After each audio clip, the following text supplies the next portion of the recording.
Un jour, un homme arriva dans une ville, une valise d'émigrés à la main. C'était il y a longtemps, très précisément en 1925. La ville s'appelait Paris, et vers cette ville convergeaient les rails venant de l'Est, Berlin, Varsovie, Bucarest. Puis, les trains marquaient tous une pause, plus loin c'était la Russie, et l'écartement des rails y était différent.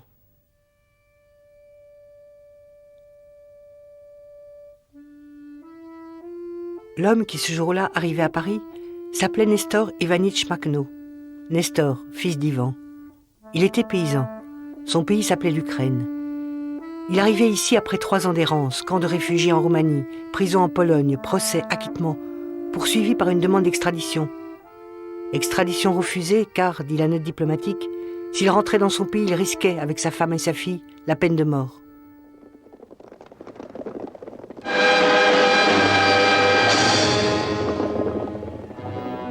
Le messager anarchiste, numéro 1. Adressez le courrier, 14 rue du Paradis à Berlin, juillet 1923. Nous commençons aujourd'hui la publication des souvenirs de Nestor Makhno, un document d'une valeur exceptionnelle pour tous ceux qu'intéresse et la personnalité de l'auteur et le rôle que son mouvement a joué en Ukraine au sein de la révolution russe.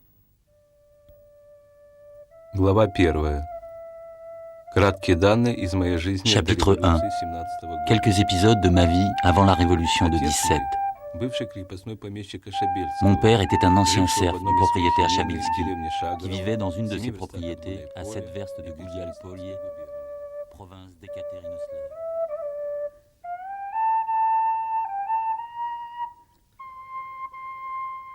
Ce récit, commencé à Berlin, Nestor Makhno le poursuivra ici, à Paris, jusqu'à sa mort, pendant 9 ans d'écriture nocturne, derrière les fenêtres étroites des chambres de fortune. Il interrompit derrière les fenêtres de l'hôpital Tenon, près du cimetière du Père-Lachaise. Ce récit était celui du mouvement insurrectionnel paysan makhnoviste d'Ukraine, communément appelé la Makhnovtchina, qui pendant 4 ans, 1917, la révolution de février, 1921, fin de la guerre civile en Russie, en arriva à brasser plus de 2 millions d'hommes et de femmes sur un territoire grand comme la moitié de la France, entre le Don et le Dniepr, les 2 fleuves de la légende cosaque.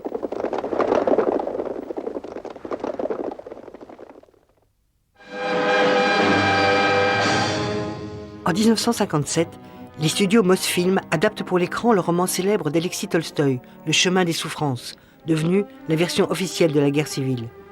3e épisode, Le matin sombre. Nous sommes en Ukraine, en 1918. La révolution d'octobre a 1 an à peine, c'est l'automne. La guerre, la grande, est terminée, mais la guerre civile déjà menace de partout. C'est jour de marché à Gulialpolye, fief du chef paysan Nestor Makhno. Батько Махно, атаман гулял и пил. Но только немногие догадывались, что он хитрит, тянет время. В эти дни ему надо было принимать большое решение. С 3 сторон надвигались враги. Из Крыма и Кубани деникинцы, с севера большевики, с Днепра петлюровцы, только что занявшие Екатеринослав. В какую сторону повернуть пулеметные тачанки?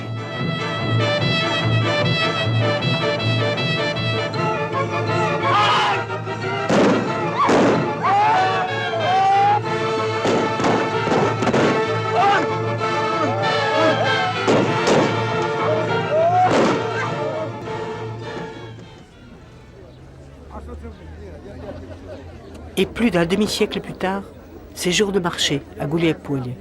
О, ми знаємо те, що він за бідних, яка стояв горою. Поняли?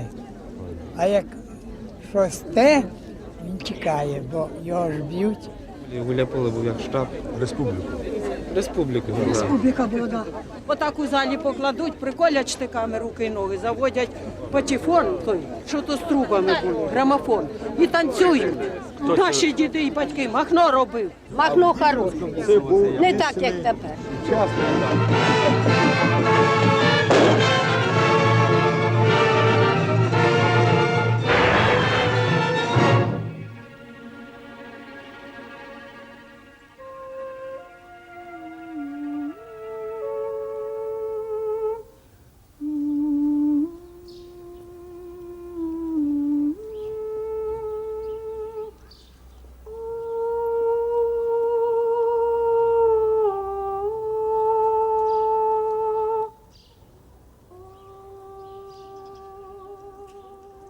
Махно Юрій Анатолійович. Що ще сказати? Работаю, живу, трудюсь на городі. Цибулю садити. Що ще? Все нормально. Жизнь йде. Контора пише. Не женився ще, правда. Оце. Бабушка заставляє, не хочу. Так розказували мама, що ну, він не бандит був такий, як його оце зробили. Намалювали. Намалювали бандита. Він кого зря не вбивав. Не той. Він перший у нас у Гуляйполі комуну організував. Оце. У багатих забирав корови, коні і туди в комуну. А бідні, в кого ж не було нічого, йшли туди, там жили. Ну, вона недовго комуна та просуществувала, понятно? Вона ж то революція таке було.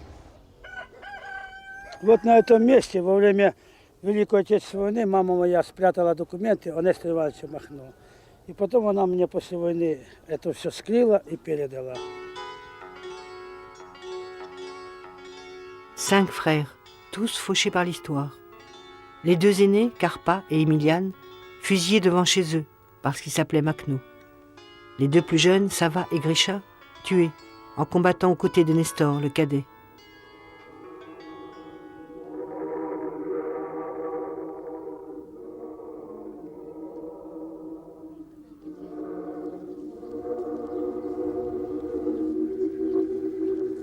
Il y a un carré des Machno au cimetière de Gouliapolie. Ici, à la fête des morts, qui est aussi fête du printemps, ce ne sont pas les vivants qui viennent saluer les morts. Ce sont les morts qui reviennent, partager le repas des vivants. Оце самий старший брат його, Карпо. Це його син. Тільки нема дядька Савки, дядька Грицька. Нема. І дядька Нестора нема. Le seul monument de toute la région portant le nom de Nestor Machno est à 20 km de Gouliapolie. Ici sont enterrés les soldats de l'armée rouge tués pendant la guerre civile de la main du bandit Machno en 1920.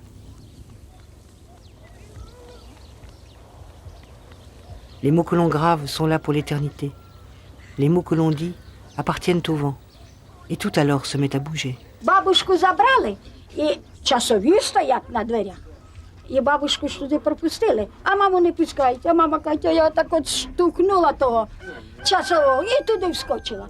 Він сидить і саме на бабушку. Що ти, мать твою, так, і об столик кулаком.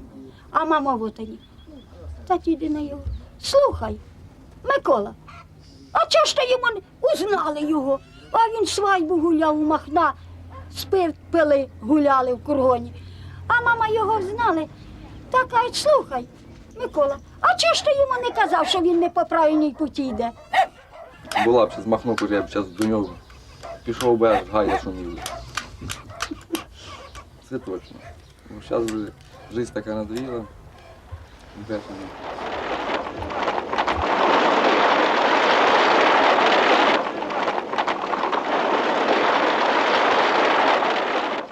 В молодости после института работал тренером и сам тренировался, выступал.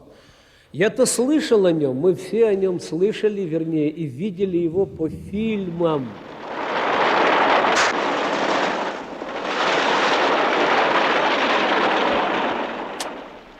Да. Ну и так далее. Ну, тут что-то... Mikhail Mikhailovitch, l'entraîneur des poids et haltères, a parcouru pendant 10 ans les villages, recueillant les témoignages, recoupant les faits.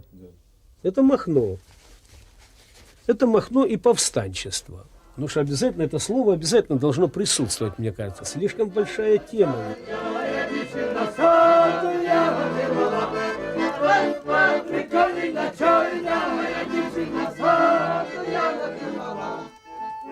Même le tir pour les enfants de Gouliapolie a de l'histoire de Machno, sa version. Il suffit de poser les bonnes questions. 3 couleurs, rouge, blanc et la cible noire, qu'est-ce que c'est? Qu'est-ce qui fait tourner les moulins? Qu'est-ce qui pique du nez si on l'ajuste? Il y a même le chat du poème que tous ici connaissent par cœur. Au cou, il porte la chaîne en or. Il va à droite et la chanson commence. Il va à gauche et c'est l'histoire qui se raconte.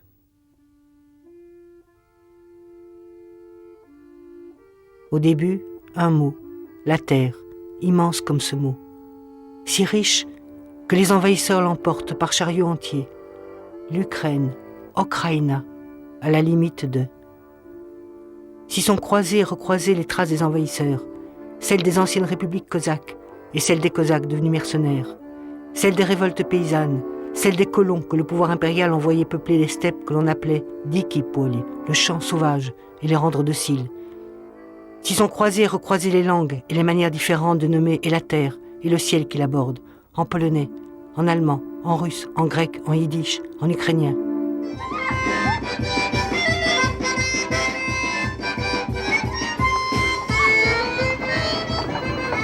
Au centre, une bourgade, Gouliaï-Poilier, qui veut dire le champ libre, celui que l'on sème et que l'on arpente, champ de foire aussi, et des grands marchés paysans.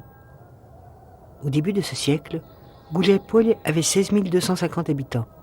Il y avait 3 églises, dont une à 3 clochers, une synagogue, 5 écoles d'agriculture, 3 lycées, une école allemande, 2 écoles juives, une bibliothèque, un théâtre. Il y avait 3 moulins, des fonderies, dont la plus importante était la fonderie Kerner. Ivan Radionovitch Makhno, le père de Nestor, quand il fut affranchi du servage, s'y engagea, comme cocher de M. Kerner, le propriétaire. Puis il mourut, laissant une veuve et 5 fils, sans terre pour les élever. Nestor, le cadet, y travaillait un temps comme apprenti, dans cette usine, où avant que d'être ouvriers, tous, ici, sont paysans. Et c'est dans cette usine aussi qu'à la pause du déjeuner, pendant la partie de domino traditionnelle, furent apportés de Paris les textes de Nestor Makhno, retrouvant pour la toute première fois ceux pour qui ils avaient été écrits.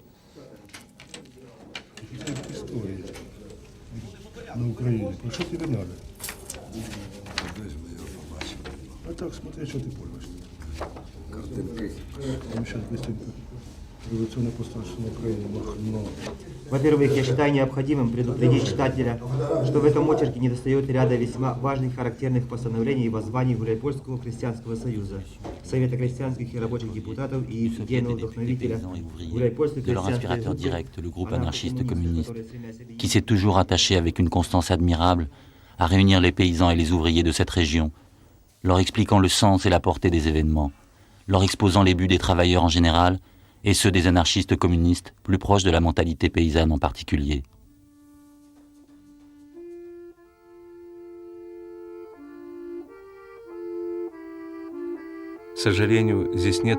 Malheureusement, je ne possède pas de photographie de ces révolutionnaires inconnus, mes amis paysans surgis du plus profond du peuple ukrainien.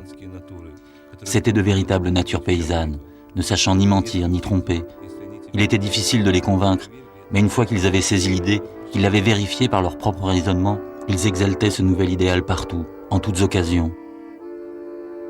Mon seul regret, que ces mémoires ne voient pas le jour en Ukraine. La faute en est aux circonstances et je n'y puis rien. Nestor Makhno, Paris, 1926.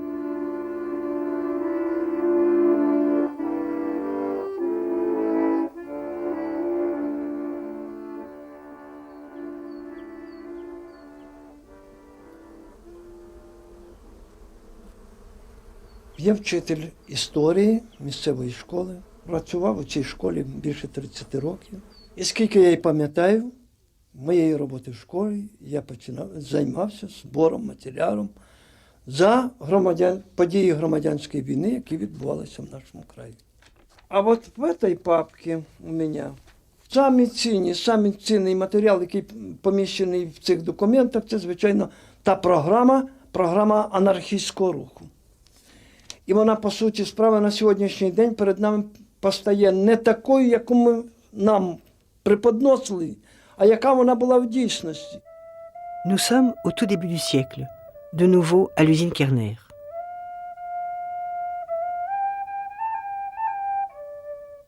Nazar Zoïtchenko y est apprenti fondeur.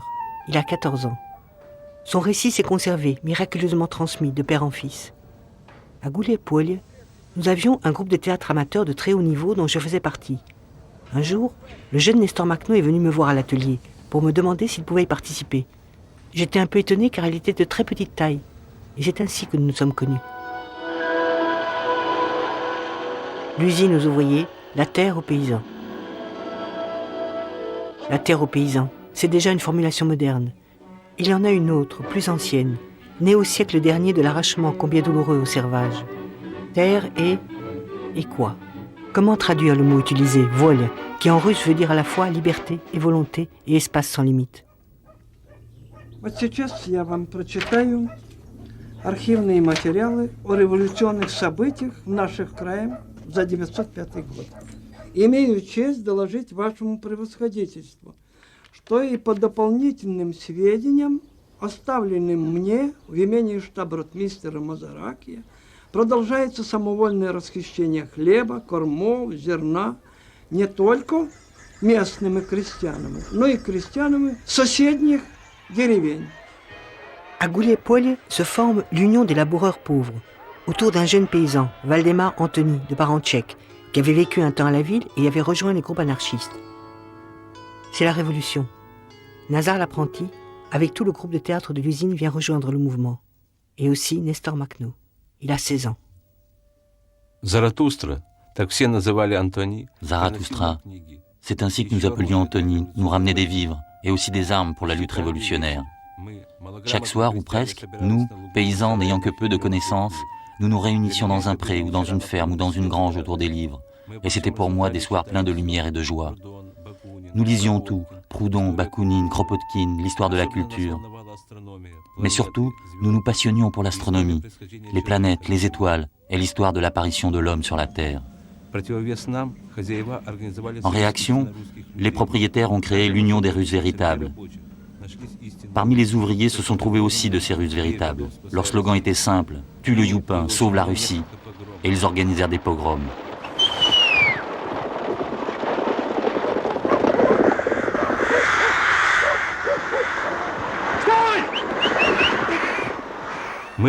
Nous décidâmes alors, avant qu'il ne soit trop tard, de les combattre.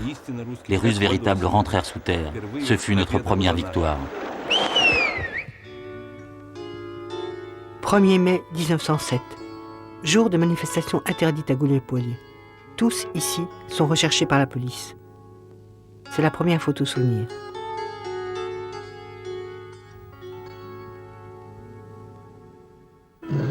À partir de là, tout s'enchaîne. Retour à l'ordre, répression, clandestinité, dénonciation, fusillade, arrestation, condamnation à mort. 50 jours à attendre. On se sent à moitié descendu dans la tombe, les doigts qui dérapent à la surface de la vie. La peine de mort de Nestor Makhno est commuée en détention à vie, vu, écrit-il, mon jeune âge au moment des faits et les démarches incessantes de ma mère. Les rails, ces années-là, croisent, entremêlent et recroisent les destins de générations entières. Au nord, un étudiant révolutionnaire, Vsevolod Eichenbaum, dit Volin, de Volia, la liberté, arrêté, s'évade. Au sud, un ouvrier, Pierre Marine, dit Archinov, de Archin, la mesure de la terre, se fait arrêter. Il est convoyé vers la prison politique de Moscou, vers laquelle le paysan Makhno, lui, est transféré. Ils seront 3, à écrire chacun à sa façon l'épopée makhnoïste. Nestor Makhno, boulet aux pieds, tuberculeux, mais prisonnier politique, donc ayant droit aux réunions et aux livres. La bibliothèque de la prison alimentée par les perquisitions est riche. Je lisais tout, l'histoire, la géographie et surtout les mathématiques. Et c'est à travers les livres que Nestor Makhno va rencontrer Pierre Archinov et son rêve infracassable, l'imprimerie libertaire. Si les textes du mouvement makhnoviste n'ont pas totalement disparu, ce sera grâce à lui et à ses doigts tachés d'encre. L'Allemagne et ses alliés déclarent la guerre. La Russie mobilise. « 1915, 1916, 1917.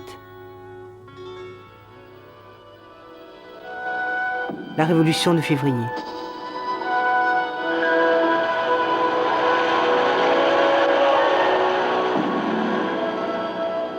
Le tsar abdique. Les prisons s'ouvrent. Parfois elles brûlent. Amnistie pour les politiques, qui sortent au jour, en long cortège, encore sous escorte. Nestor Makhno est sans doute là, parmi les revenus d'entre les morts, comme on les appelle. 8 jours pour réapprendre à marcher sans boulet. Moscou devient un livre, les rues en sont les lignes, et les mots se regardent comme s'ils étaient vivants. Archinov reste à Moscou. Makhno reprend le train et retourne à Gouliaï-Polé. Il a 28 ans.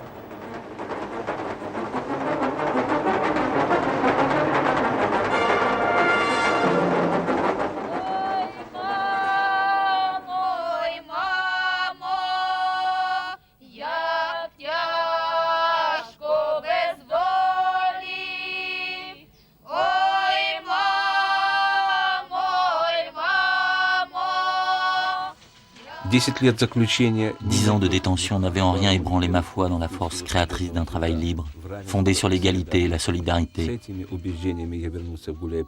C'est avec cette conviction que je rentrais à Gouliaï-Polé, où j'étais né, où j'avais laissé tant d'être cher, et où je le sentais, je pourrais être utile au milieu de la grande famille des paysans, là où s'était formé, il y avait tant d'années déjà, notre premier groupe.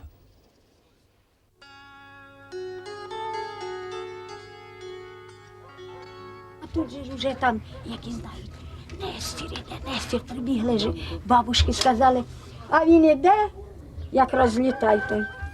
Там жакетина якась на йому через плечі, сумка. Ну що він могли? Коли він прийшов, як у хату, як висипав, самі книжки, журнали. Оце з тюрми прийшов з віщами.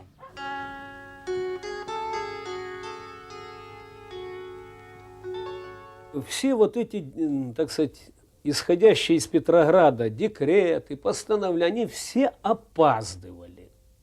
Они очень сильно опаздывали, понимаете? И потом смена власти повлекла за собой безвластие. И людям трудно было вот этот призыв к самодеятельности, это сложная штука. Одно угнетало. J'étais vivement préoccupé par l'insuffisance de mes connaissances théoriques devant les problèmes immenses que la Révolution nous posait. Et je savais que tel était le cas 9 fois sur 10 dans les milieux qui étaient les nôtres. Nous vivions un événement d'une importance exceptionnelle. J'étais intimement persuadé qu'il nous fallait non seulement travailler à élever notre propre idéal, mais surtout à ne pas en empêcher le développement chez les autres. Et pour cela, nous, le groupe anarchiste communiste de Gouliaï-Polé, nous étions seuls. Допустим, нам, по нашей идеологии, анархист-коммунист, это, допустим, несовместимо. Почему? Это, нет, ну, допустим, по нашей да, бывшей коммунистической идеологии, это несовместимо. Раздробили да. Вот анархисты, вот коммунист. А вот именно этот симбиоз, anarchiste-communiste, это своя théorie. En ce début d'année 17, dans les bourgs et les villages, il n'y avait pratiquement aucun représentant de parti, aucun bolchevique ou alors de passage. Quelques groupes socialistes révolutionnaires dans les villes.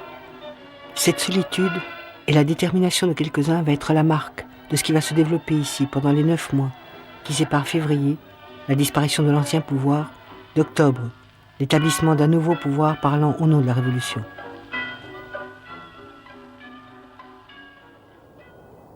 Printemps d'histoire, printemps d'Ukraine, le premier pour Nestor Makhno après une interminable adolescence passée au fond des cachots. Le gouvernement provisoire de Petrograd, l'enneigé, avec ses cortèges, ses luttes de tendance, de partis de couloir, est à 1000 lieues d'ici. Et personne encore de mémoire d'homme n'a lié dans la réalité et au sein d'une même phrase les mots révolution, ouvrier, paysan et le vieux mot soviète qui veut dire conseil.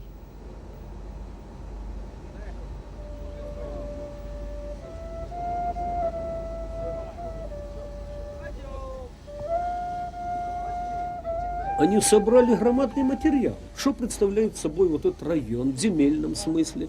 Кто владеет землей? Сколько людей могут обрабатывать? Кому сколько? Это все не с бухты-барахты. Это все было очень серьезно сделано. Разговаривал с людьми. Подавляющее большинство относилось дружелюбно. Нас 10 душ сім'ї було. Усі свій коваль, свій портний. Свій плотник, свій вкривальщик, усі таке, що і ткач, і все ми робили. Це село було панське, у нас пан Явецький, а він сам поляк. І моя прабаба виміняна за собак, за Хортицю, сюди. А оце село вільне було, по той бік річки. Уже як від селя туди вони втечуть, вже цей не має права зайняти. У нас був оце брат мій старший, ну його немає, його репресували. Тоді зять один, зять другий у Махна був. А за що його репресували? За те, що був Махна. Шинкаря парилу, шинкаря парилу, не люби нашу Арину. 1 мая 1917. 1er mai 1917. Cela fait 10 ans que je n'ai pas participé à cette fête ouvrière, et je m'y prépare avec joie. Je dors la nuit sur une table, et le jour, je cours de l'usine aux réunions des villages, des réunions avec les instituteurs, aux réunions avec les délégués que nous envoient les campagnes pour s'informer. En quelques semaines d'une activité débordante, s'organisèrent de nouvelles élections au comité de la ville. Et fallait-il le contrôler, et comment? Furent créées l'Union des paysans, et à l'usine Kerner, l'Union des ouvriers métallurgistes, dont Makhno fut nommé président. Furent discutées dans les prises de parole qui se multipliaient ce qu'était une coopérative, ce qu'était une commune, ce qu'était une union, un délégué et le rôle d'un soviet, organe d'un pouvoir ou organe de liaison. Et faut-il prendre les terres? Et que veut dire prendre la terre? Тоді нам казали, як анархіст він, розумієте? Ну, а більше за те, що він оце ж за самостійність, він за ті забітники, як би вам сказати, оце таке він, ну, стояв він за народ, як за народ він стояв, розумієте? Оце таке. Оце це крупне. Пролетарии мира, идите вглубь к себе и там ищите, и творите правду. Больше вы ее нигде не найдете. Так заповідує нам русська революція. Та що там? У нас же влада робітників. Ще одна революція пустає, бабу нічого. Ставлять нас, та і що? Нема здавати саме. Нема здавати, я кажу, як у вас. Міліція, армія, а в нас один профсоюз і більше ж немає. Я не за що не відповідаю. Я не за що не відповідаю. Якщо б я за щось би відповідав би, що це моє, допустимо, я вже чувствував себе хазяїном. Я повинен старатися, щоб воно було, чи як воно там повинно бути. А так я себе нічим не чувствую. Ніким. А що треба зробити, щоб ви відповідали? Революція. Революцію. Так, ще треба революцію. Тільки В першу чергу падає в око, що задовго до Великої жовтневої соціалістичної революції він, по суті справи, створив радянську владу в Гуляйполі. Це дуже важливо. Дуже важливо. Le général blanc Kornilov marche sur Petrograd, prémisse de la guerre civile. То было утро 29 августа. C'était le 29 août au matin. Il y avait meeting sur la place de Gouliaï-Polye quand le facteur apporta les nouvelles du danger menaçant la révolution. Ainsi commence le récit de cette journée où fut prise la décision de créer, vu l'urgence, un comité de défense de la Révolution qui nomma Makhno responsable. Puis, après une nuit de réflexion, de désarmer les propriétaires, d'abolir les privilèges et d'appliquer ce premier décret sur la terre, tel qu'il avait été discuté ici pendant des mois, de village en atelier. Это первая акция, первая в Российской империи. Это надо знать, это надо отметить. История должна это знать. И он здесь, правда, я повторяю, вот по самодеятельному. Он собрал тут эти документы на владение землей, экономией помещиков там и так далее. Все это сжег, то есть придал анафеме бывшее и начал создавать новое.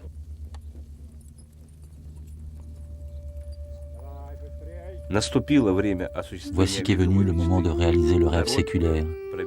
Le peuple est souverain sur sa terre, et nous, paysans, nous avons la responsabilité d'accomplir un tel acte. Le partage des terres récupérées se fit en automne, car il était urgent d'organiser labour et semailles. Il était prévu de donner à chaque famille, selon son importance, 1 ou 2 paires de chevaux, 1 ou 2 vaches et les outils indispensables. S'organisèrent 4 communes autour de Gouliaï-Polye, et d'autres plus loin que je connais moins car je n'y ai pas participé. La participation aux communes était volontaire. Les paysans qui décidèrent de devenir communards se groupèrent par famille ou par affinité. Il y avait quelques paysans anarchistes, mais la majorité ne l'était pas. Il y eut de nombreuses discussions sur le choix des semences. La question de l'enseignement fut aussi débattue. Les communes ne voulurent pas rétablir le modèle ancien. Le choix s'arrêta sur celui des écoles libertaires de Francisco Ferrer, dont nous avions lu des rapports dans les brochures. Comme aucun instituteur n'était au courant, on décida d'en chercher de plus qualifiés dans les villes, et la première année de faire venir simplement des personnes capables d'enseigner.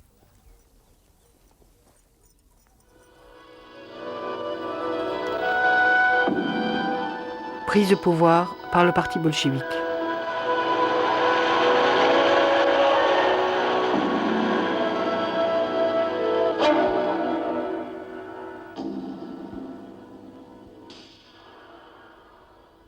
Prolétaires de tous les pays, unissez-vous. Prix 15 kopecks. Lundi, édition du soir. 30 octobre, 12 novembre 1917. Numéro spécial. Décret sur la terre. Promulgué à la réunion des soviets des députés ouvriers et des soldats le 26 octobre à 2h du matin. Premier point. La propriété privée de la terre est abolie, sans contrepartie financière. Ну, іменно ж це ми знаходимо і в програмі Махно. А в чому різниця? А в чому різниця? Ви розумієте, що можливо різними методами вони здійснювали це. Ведь Махно ж виступав проти всякого керівництва і проти всякого насильства. Ну а тут, по суті справи, нам насаджували це. Хто б обрав? Ну, тепер, якщо виходить із сучасних матеріалів, які ми отримуємо, анархісти були праві.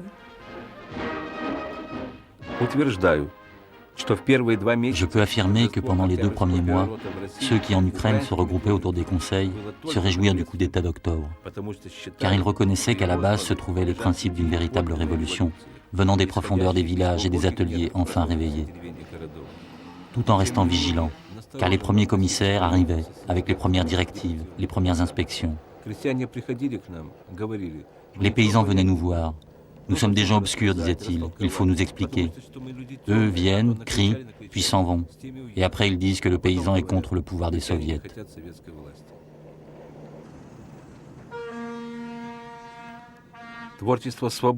La création d'une vie révolutionnaire libre du peuple est une question immense, profonde et sans limite comme l'océan. Et tout pouvoir qui prend sur lui-même la hardiesse de créer cette vie en exigeant pour cela la soumission du peuple s'enferme dans un problème insoluble. Nous qui sommes les enfants de cette révolution et les enfants des peuples laborieux, nous allons créer notre destin ici, dans nos villages et nos hameaux. Nous élaborerons une solution qui ne soit pas porteuse d'humiliation, mais de responsabilité. Que les communes paysannes, les unions libres des ouvriers des villes, préfigurent de véritables communautés de travail. Nous passant des commissaires et autres pouvoirs exceptionnels, nous devons juste renforcer la conscience de notre démarche et l'appliquer avec force à tous les domaines de notre vie. Offensive allemande contre la Russie des soviets. Le commissaire du peuple, Léon Trotsky, part signer une paix séparée avec l'Allemagne. En contrepartie, la Russie abandonne l'Ukraine. Les troupes allemandes entrent à Kiev, ramènent dans leur sillage les anciens propriétaires et forment un gouvernement national ukrainien de collaboration. À Gouliaï-Polye se créent des groupes de défense de la ville. Nestor Makhno part à la recherche des troupes bolcheviques qui stationnent encore en Ukraine. En avril, Gouliaï-Polye est occupée.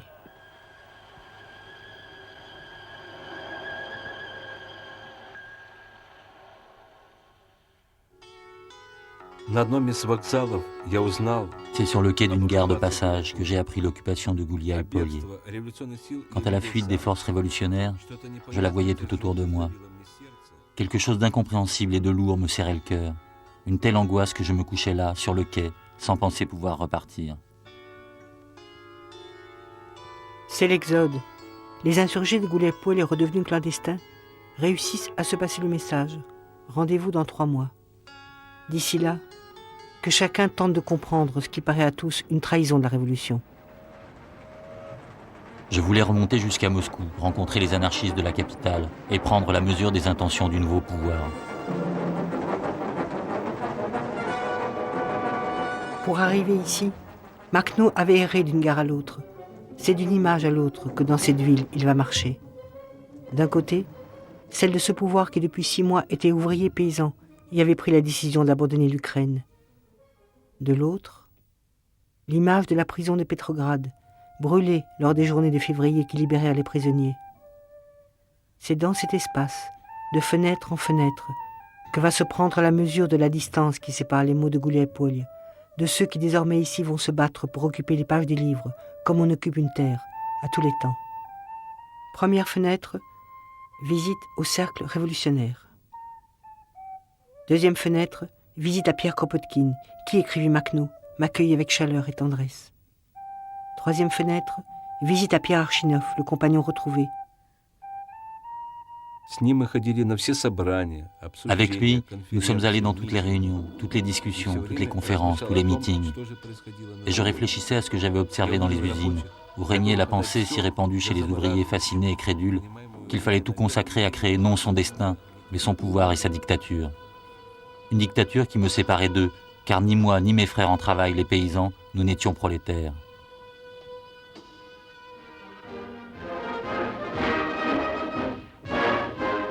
Et ceci m'oppressait tant que je décidai de partir sans attendre.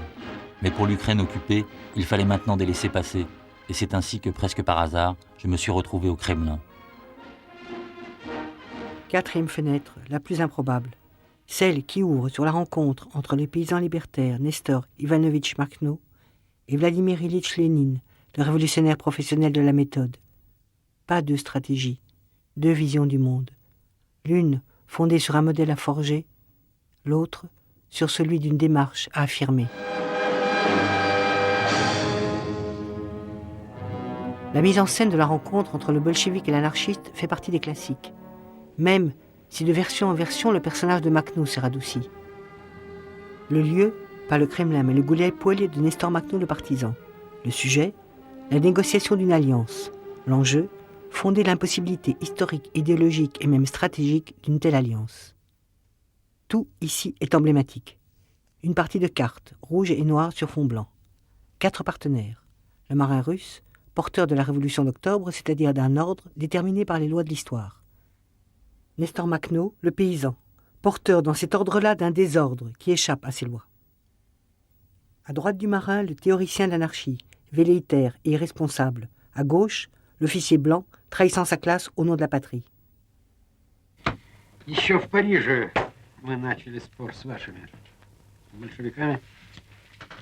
Спор не окончен. И никто еще не доказал, что Ленин прав. Вместо феодально-буржуазного государства создавать рабоче-крестьянское. Снять барский кафтан и надеть сермяжный. И у них-то будет бесклассовое общество. Что вы предлагаете? Анархия, мать порядка? Mais derrière les clichés du scénario, il y a l'écho de ce qui s'est dit, presque par hasard, au Kremlin.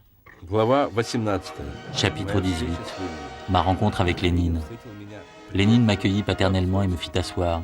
Il commença à m'interroger avec son don d'organisateur le plus précisément possible. La question « Comment les paysans accueillent-ils le mot d'ordre « tout le pouvoir aux soviets en place ?» il me la posa 3 fois. Je répondis que pour les paysans, cela voulait dire que le pouvoir doit être aligné sur la conscience et la volonté des paysans eux-mêmes. Lénine me répondit alors « C'est que vos paysans sont contaminés par l'anarchie. » Est-ce un mal, lui répondis-je.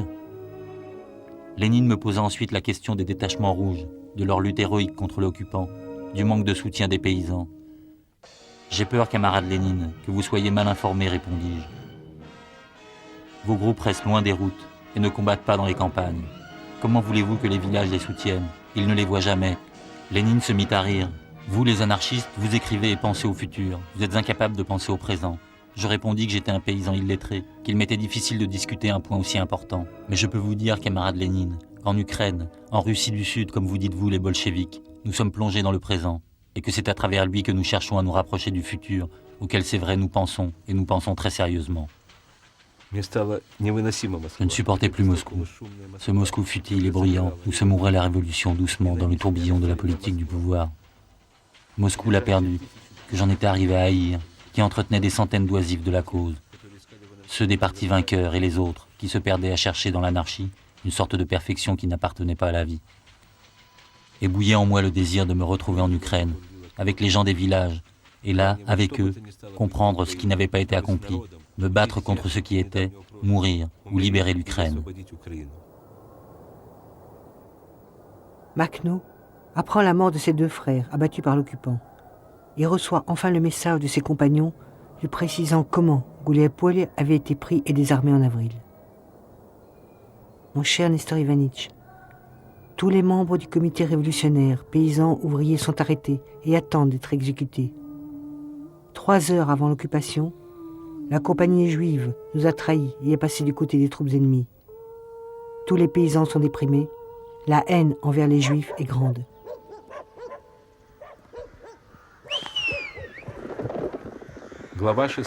Chapitre 6. La question juive. Juif, respire librement. Du temps des tsars et des seigneurs, plus d'une fois tu as été chassé de tes hameaux paisibles. Tu as erré loin de chez toi, sans tendresse, sans consolation. Tu es épuisé. Repose-toi et sois libre comme tous les autres peuples. C'est avec ces mots qu'en 1917, à Gouliaï-Polé, je me suis adressé aux Juifs, quand de la foule on me lança « Et vous, Nestor Ivanitch, comment considérez-vous tous ces Juifs avec qui vous siégez au comité de la ville ?» Et jamais je n'ai renié ces paroles.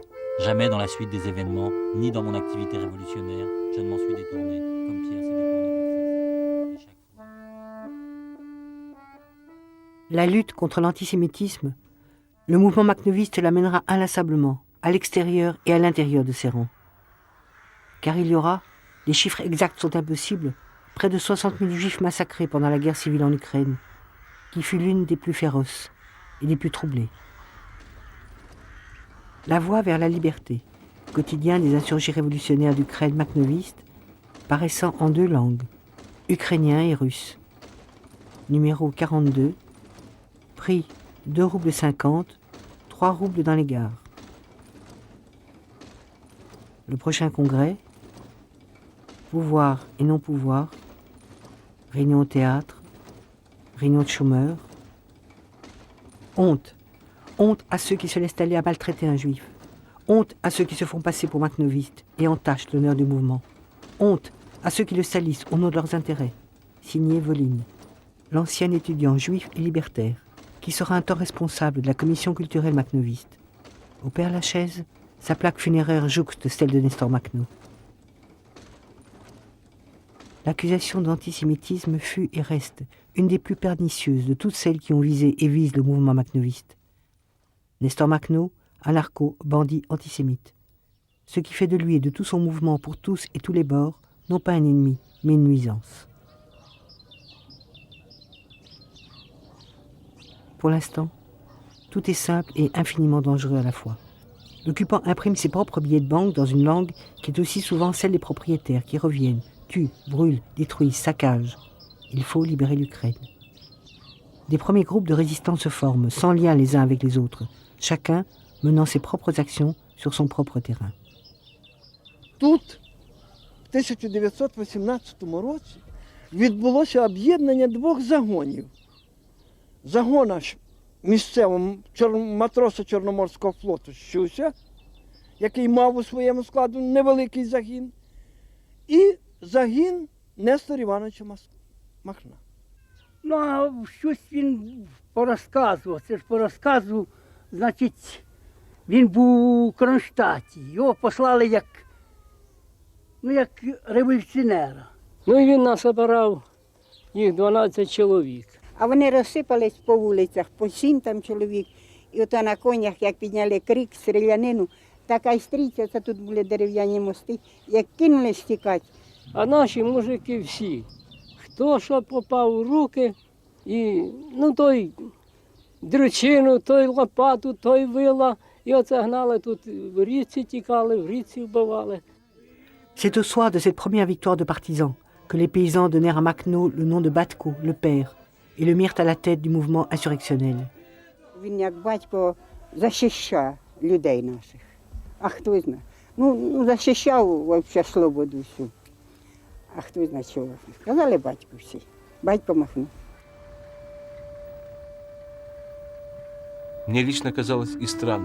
C'était étrange et bouleversant pour moi d'entendre Batko Makhno et non camarade, ou parfois même camarade Batko Makhno. Et cette épithète colla à mon nom. Il se passait de paysan à paysan, d'enfant à enfant, et les mots Batko Makhno sont devenus inséparables. Avec un étrange respect et un amour que j'avais du mal à comprendre, et une fierté, il allait se répandre, de village en village, sur presque toute la rive gauche ukrainienne. Il était repris par des insurgés et des groupes qui se faisaient appeler bataillon Batko Makhno, sans même que j'en entende parler, sans même que je les connaisse. Їде Махно, то тачанку їде, в шапці, гармошка грає, а пацани, вервечка ціла, біжить за ним. А він грає на і кавалерія, ну пацани, ми знаємо, що і кричать оце. On marie la fille du fermier, qui est sous le voile. Macno est sur le marché, où est-il? Jusque dans les oreilles du lapin. Macno sait tout, il est partout. Il porte jupe et perruque, il est si petit. Il entend tout car on lui raconte tout. Jusqu'au fond du verre de kvass, où attend le message « Qui m'a vu, m'a bu ». Signé Nestor Macno.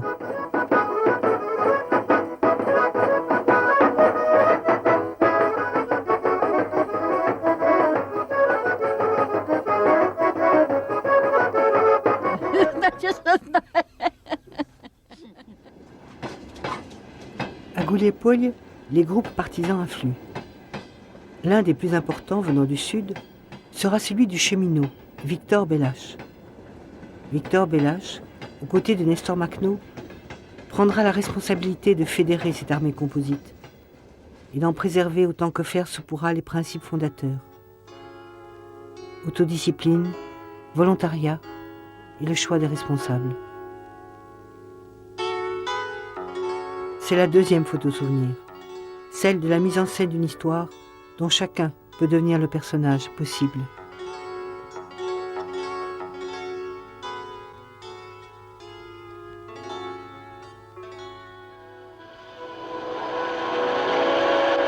Révolution en Allemagne.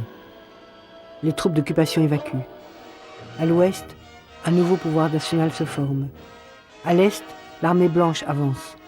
Au nord, les troupes bolcheviques se regroupent. Toute l'Ukraine forme un nœud inquiet, écrit Bellache. Est arrivé un temps sauvage et fou. Le temps du tir paysan de Goulier-Poële, qui depuis toujours décline les histoires qui se transmettent. Il y avait 3 fils, le plus riche, le plus instruit, le plus hardi. Il y avait 3 chemins. À droite tu perds la vie, à gauche tu trouves la mort, tout droit par le fer et le feu périra. Мы называем его, и в народе называют дуб смерти. Под видом Махновщины здесь действовало много очень мелких, небольших местных бандитов. Не Махно робив, він і не бачив цього. Махно не бачив цього. А під його маркою оце таке робили і казали, це Махно рубає, а Махно знати цього не знав. Le temps où vont s'affronter sans plus aucune précaution ni nuance légende et contre-légende, selon la règle du coup par coup des dominos de la pose d'usine. Printemps 1919. Face à l'avance de plus en plus massive du général blanc Dénikine, première alliance militaire entre troupes insurgées et troupes bolcheviques. Le train à Goulier-Poële amène les premières images du front. Les communiqués précisent les différences politiques et idéologiques entre les bolcheviques et les paysans makhnovistes sont considérées comme ne pouvant en aucune façon faire obstacle à l'union sur la base d'une cause commune. Les autorités bolcheviques laissent comprendre que les particularités du mouvement insurrectionnel doivent rester inviolables.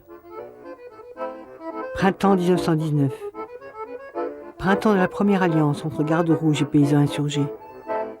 Et c'est pourquoi ces images-là existent, car les caméras officielles du service cinéma du front sont là.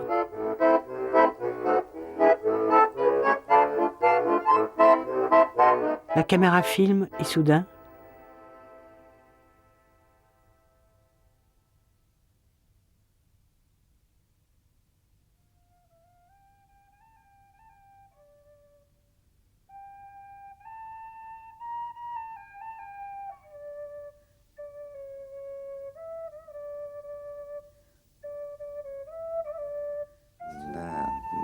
Я так, пролетарии мира, да, идите вглубь своей души, и только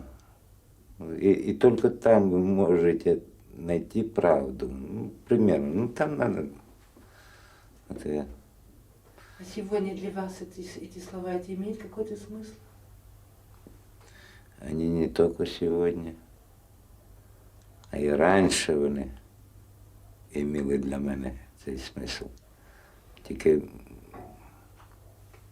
я не знав, що це мог сказати Нестор Іванович. А в душі воно у кожного у нас є. Каждого. А що це ви тут робите, хлопці? Готуємося до 1 мая.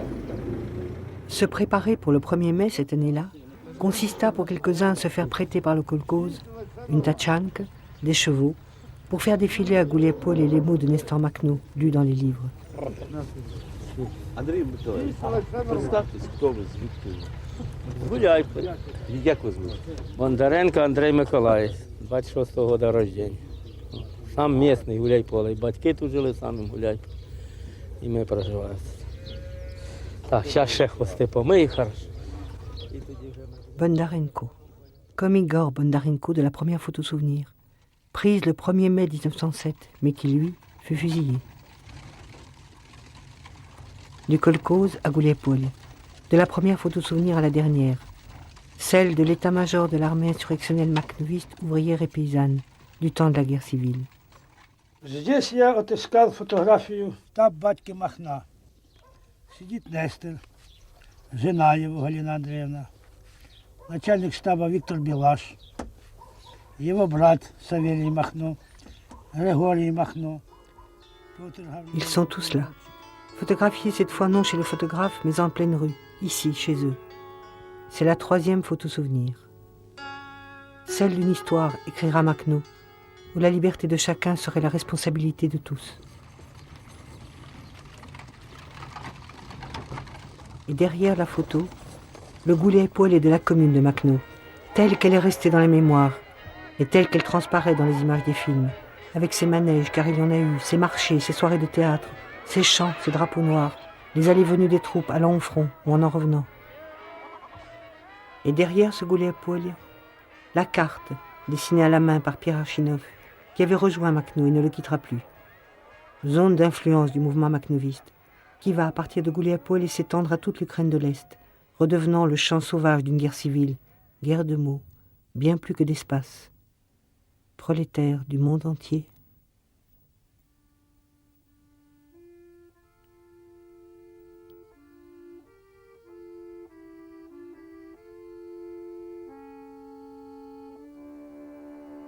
Février 19. Attaque massive des Blancs. Les troupes makhnovistes sont envoyées tenir le front du Sud. À Gouliaipole, premier congrès du Soviet régional rassemblant les délégués de plus d'1 million d'ouvriers, paysans, insurgés. Nous refusons le dilemme entre le pouvoir d'un parti et celui d'un propriétaire. Une mobilisation générale mais volontaire est décidée pour relever les groupes qui se battent depuis des mois et assurer les semailles. Mars. À Kharkov se tient le premier congrès paysan de toute la Russie. Objectif, faire voter la nationalisation des terres. Le délégué de Gouliaipole prend la parole. Le problème de la terre est le plus dangereux. Il doit être considéré avec la plus grande précaution. Pour que le travail soit créatif, que les communes fonctionnent, il faut les aider, pas les désorganiser. Que les bolcheviks nous laissent 1 an. Avril. Les combats sur le front s'intensifient. 2e congrès du Soviet régional à Gouliaipole.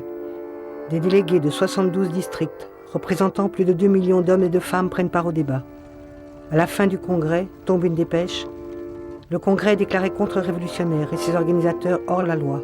Signé Dibenko, commandant de la division bolchevique. Réponse: peut-il exister des lois permettant à quelques personnes de mettre hors la loi un peuple plus révolutionnaire qu'eux? Signé le Conseil révolutionnaire de Gouliaipole. Makhno n'est plus à Gouliaipole, il est sur le front. Les armes promises n'arrivent plus, les hommes se battent à main nue, c'est une boucherie, écrit Makhno. Juin. Vu l'urgence, le Conseil révolutionnaire de Gouliaipole convoque pour le 15 un 3e congrès, appelant les délégués paysans, ouvriers, insurgés, soldats rouges.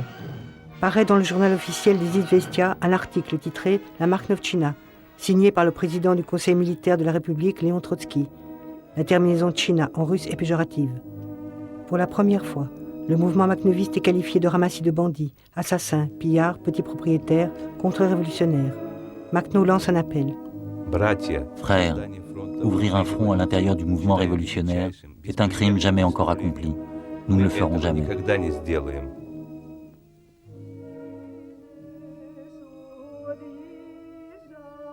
Tombe de Moscou l'ordre 1824. Si en avril, sous le mot d'ordre « Abat la Makhnovtchina », nous supposions la guerre d'idées contre les anarchistes, maintenant nous disons « Abat la Makhnovtchina ». même si pour l'abattre, il faut utiliser le fer et le feu. Car en fait, ce que vise la mitrailleuse, ce n'est pas tant un ennemi commun, mais un signe typographique, le plus léger, le plus démuni, le tiret. Il était anarchiste-communiste. C'est le long de ce tiret que va galoper la cavalerie maknoviste pendant 2 ans, insaisissable sur toute l'étendue de la carte d'Archinov, où souvent elle fera basculer l'histoire.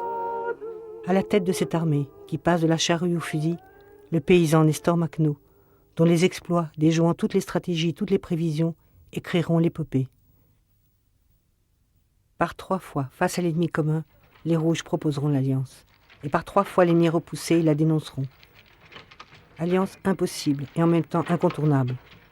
Car pour le mouvement ouvrier paysan maknoviste, aucune autre alliance n'est historiquement envisageable. La dernière alliance se termine ici, en Crimée, où les 2 cavaleries noires et rouges rejettent ensemble les troupes blanches du général Wrangel. Il n'y a plus d'ennemis extérieurs. La guerre civile est finie. Le lendemain, la cavalerie rouge prend la cavalerie maknoviste à revers, la sabre, fusille les délégués venant discuter d'une fédération possible. Février 21. Au nord, la commune des soviets libres de Kronstadt est anéantie. Lénine instaure la nouvelle politique économique. La nationalisation des terres est suspendue, les villages exsangues se détournent. Pendant 13 ans, je me suis battu pour une révolution sociale et je continuerai à le faire. Vous avez choisi de croire au vainqueur, c'est votre droit. Couturé de blessures, il passe la frontière et rejoint Paris. Il lui reste 13 ans à vivre. Le communisme vers lequel nous allions suppose la liberté de l'individu, l'égalité, l'autodétermination, l'initiative, la création et l'abondance. Nous avons formulé notre idéal de cette 3e révolution fondée sur la prise de conscience du peuple humilié. Nous avons eu l'occasion de jeter les bases d'une société sur les principes anarchistes. Mais ceux que nous avions en face de nous ne nous en ont laissé ni le temps, ni l'espace. Ils ont transformé la lutte des idées en combat entre les hommes. L'armée maknoviste n'est pas une armée anarchiste. L'idéal de vie anarchiste ne peut être défendu par une armée, quelle qu'elle soit. En ce qui concerne l'édification et de la conscience et de la création, elle est absolument impuissante et néfaste. Mais chaque maknoviste est un anarchiste possible. Et quand la guerre sera finie et qu'il rentrera chez lui, un bâtisseur du futur. Merci à tous.